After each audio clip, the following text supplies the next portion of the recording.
So Go when ahead. I came out of the faith, I remember, and this was back in 2009 when I was producing the first work that I had done as an atheist. And I used a lot of storytelling tools. I edited and used lighting and music. And some people really got mad.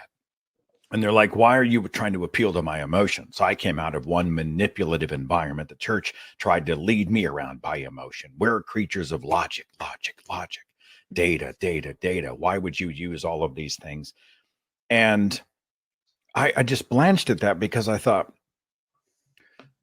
Ken Burns, the famous documentary filmmaker, said it like this. He said, all storytelling is manipulation.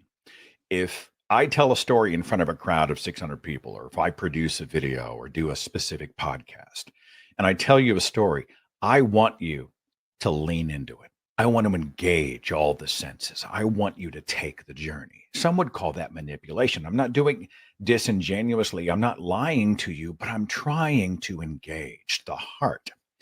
And when I came out of the faith, I used to hear a lot of people say, well, we don't do emotion because we're no longer religious, which surrenders a huge part of the human experience to the church.